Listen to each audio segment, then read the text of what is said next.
네, 안녕하십니까. 2018년 11월 24일 컬럼으로 해서 새롭게 시작하도록 하겠습니다. 예, 금일 컬럼 제목은 데모로 정권을 차지한 자는 데모를 가장 무서워한다. 이런 제목으로 해서 컬럼을 시작하겠습니다. 금일 제가 우리 닥터캐스트 그 홈페이지에도 적어놨지만 이 문재인 정부가 항상 촛불 혁명으로 해서 정권을 자기가 차지했다고 전 세계를 다니면서 자랑을 합니다.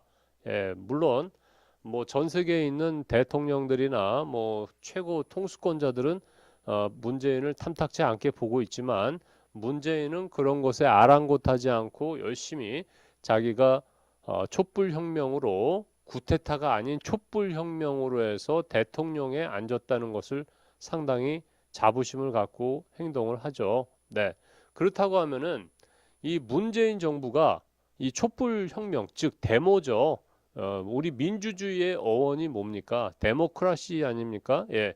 데모. 앞에 있는 데모죠. 데모를 통해서 이 민의를 반영해서 민주주의가 사람이 주인인 이런 세상이 되는데 이 문재인 정부가 이 데모로 해서 촛불도 다 데모 아닙니까? 예, 데모로 해서 정권을 차지하니까 가장 무서워하는 게 데모입니다.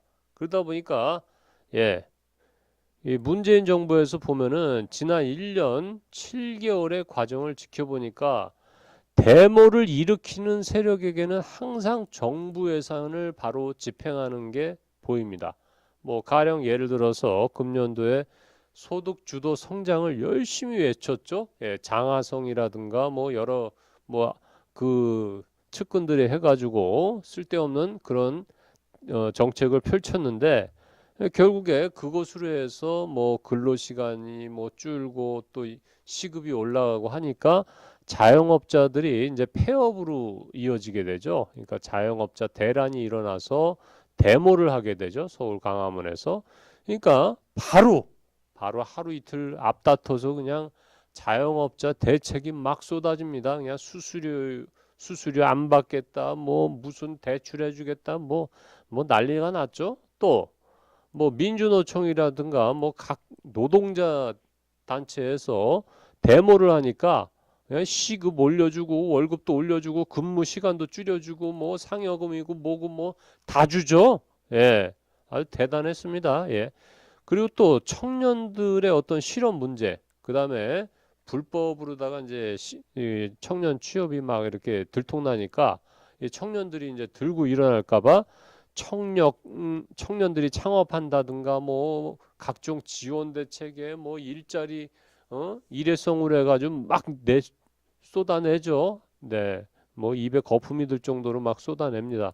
또한 의사들이 11월 11일에 집회를 갖게 되니까 구속된 의사가 풀려나고 응급실에 폭행 방지법이 개정된다고 말만 늘어났죠. 아직 된 건 없습니다. 결국에 민주주의라고 하는 게 데모크라시인데 이 민주주의는 결국 데모로 이루어진 국가죠. 예. 그러다 보니까 문재인의 입장에서는 자신이 데모로 해서 정권을 차지했는데 이 데모가 가장 무섭죠. 왜냐하면 이게 순식간에 사람들이 수가 늘어나는 거거든요. 네. 그래서 자기도 데모가 일어나게 되면은 박근혜나 이명박 대통령처럼 전 대통령처럼 깜빵에 갈 수 있다는 걸 스스로 잘 알죠. 왜요? 모른다고 하는 분들이 있어서 말씀드리면 지금 이렇게 촛불 혁명을 해가지고 상당히 그래 촛불 들어야지 그러면 나한테 정권이 오지 하고 이런 아주 흐뭇한 표정을 짓고 있죠. 네, 이분이 이제 정권을 이렇게 촛불에 이제 앞장을 섰죠. 네, 그러고 나서 그 촛불의 결과가 누구한테 갔습니까? 네, 여기 있는 요 젊은이한테 갔죠. 요 뚱뚱한 젊은이한테.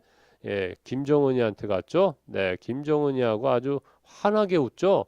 예, 내가 있는 동안은 걱정하지 마. 내가 지원해 줄게. 이런 식으로 해서 김정은 북한에 그냥 막 퍼주기에 아주 바쁘죠. 네. 그렇게 되니까 지금 이게 각종 대북 제재라든가 이런 것에 뭐 위반이 많이 되고 있고, 그 다음에 음으로 양으로 북한을 도와주다 보니까 문재인 스스로도 그 참모들도 마찬가지로 데모로 해서 한순간에 자신들이 깜빵에 갈 수 있다는 생각을 갖고 있는 것 같아요. 예, 그러다 보니까 문재인 정부에서는 돈을 벌려고 사업을 하면은 안 됩니다. 모든 게 막 규제로 해서 공무원 수는 엄청 늘어나고 그거를 다 절차적으로 헤쳐나가려면은 하다가 쓰러져요. 그렇게 해서 사업을 시작하더라도 망합니다. 망해요. 왜? 월급 많이 줘야 되지. 뭐 그냥 각종 사업주들 뭐가지 죄는 그런 각종 정책들이 너무나 많기 때문에 결국엔 폐업합니다. 자신의 전 재산을 투자해서 사업을 했지만 결국에 문재인 정부에서는 망할 수밖에 없는 코스로 가는 거죠. 왜? 이게 다 그냥 함께 잘 살자. 함께 잘 살자. 말은 좋은데 잘 사는 게 아니죠. 예, 베네수엘라 꼴 나겠죠. 네. 그래서 문재인 정부는 그 이 데모가 가장 무섭기 때문에 데모하는 세력이나 데모를 유발할 수 있는 언론을 가장 무서워합니다. 그래서 문재인은 제일 먼저 KBS, MBC, 뭐 SBS 등등등 해서 뭐 종편 해가지고 방송사를 다 잡았죠. 예, 신문까지 다 해서. 그러니까 대한민국에 그런 어떤 의견 개진이 안 되다 보니까 대한민국의 유튜브, 미국에 있는 구글 회사 거죠. 네. 이게 남아 있어 가지고 이 웬만한 지식인들이 전부 유튜브를 통해서, 저 또한 유튜브를 통해서 국민들의 어떤 하고 싶은 말들, 불만 사항들을 쏟아내고 있죠. 네. 앞으로 문재인은 남은 임기 동안에는 전문 데모꾼으로 살아가는 것이 가장 좋은 업이 될 것입니다. 제가 봤을 적에도 데모를 하게 되면 뭐 데모에 필요한 여러 가지 도구들이 있죠. 네, 그런 것들 팔고 또 데모에 참가한 사람도 배고플 거 아닙니까? 예, 옆에서 김밥도 팔고 또 커피도 팔고 좌석도 팔고 또 차량도 빌려주고 뭐 확성기, 뭐 악기, MR, 통신 장비, 모니터, 퍼포먼스를 위한 그런 것, 뭐 행사, 그 다음에 뭐 행사 요원들, 뭐 프랜카드, 깃발, 옷, 촛불, 식사, 커피 등등등 해서 이 데모 관련한 이런 사업들이 굉장히 좀 성장성이 높을 거로 봐집니다. 이게 지금 박근혜 정부나 이게 좀 이명박 정부보다도 지금 문재인 정부에서 상당히 좀 빈번하게 데모가 일어나고 있고, 서울에는 주말에 올라가면은 차들이 통행을 못 합니다. 그냥 여기저기서 데모를 하니까 이 사람도 하고 저 사람도 하고 막 그냥 서로가 데모가 짬뽕이 돼 가지고 그냥 줄 하나, 경찰 하나에 그 라인을 정해놓고 그냥 양쪽이 다른 의견을 막 주장하죠. 네. 그러느라고 차는 뭐 못 다니고, 네, 교통 지옥이죠. 예, 이런 시대에 살고 있습니다. 그러니까 결국에 우는 놈 젖준다. 김정은이가 뭐를 제일 무서워합니까? 그 자기네 김일성이가 막 결국에는 데모로 해서 일어났지 않습니까? 예, 그렇기 때문에 김정은이도 데모를 못하게 하죠.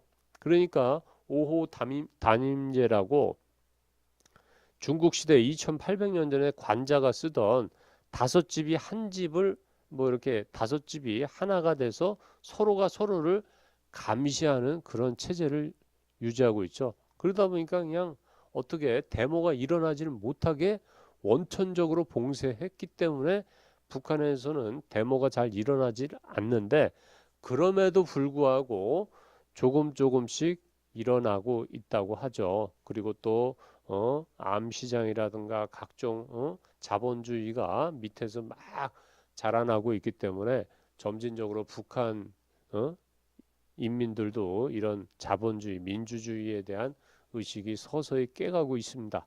그래서 어느 순간에 데모가 일어나게 되면은 북한 정권도 휙 넘어지는 거죠. 그 북한 정권을 벤치마킹하고 있는 문재인 정부, 예, 문재인 정부도 지금 대한민국에서는 뭐 데모가 빈번하니까 데모를 뭐 열심히 하다 보면 결국에 저 북한 거의 뭐 지금 우리나라가 북한인지 뭐 대한민국인지 알 수가 없을 정도로 지금 남쪽 대통령이 막 우왕좌왕 뭐 어지럽게 지금 국가를 어수선하게 다스리다 보니까 대한민국이 상당히 경제가 어렵고 국민들의 불만이 극에 달하고 있습니다. 하지만 통계청장을 경질하고 또한 뭐 경제수장 뭐 이런 애들 뭐 몇 명 바꿔가지고 뭔가 좀 사실을 은폐하고 자기의 지지율이 계속 높게 나오고 있다는 것을 언론을 장악해서 최소 50%는 마진을 막 지키려고 하는 그런 노력들이 보이지 않습니까? 참으로 가상하죠. 예, 오늘도 데모가 서울 곳곳에서는 발생하고 있고 또 내일도 발생할 것이고 그냥 임기 내내 발생할 것입니다. 하지만 이 데모가 언젠가 청와대 문재인 당신에게로 향하는 그 순간 그 자리도 며칠 남지 않는다는 것을 명심하시고 지금이라도 대한민국 국민을 향해서 바른 정치, 그 다음에 올바른 정치를 펴시기를 간곡히 부탁드립니다. 예, 이상으로 처음으로 맞이한 칼럼을 마치겠습니다. 감사합니다.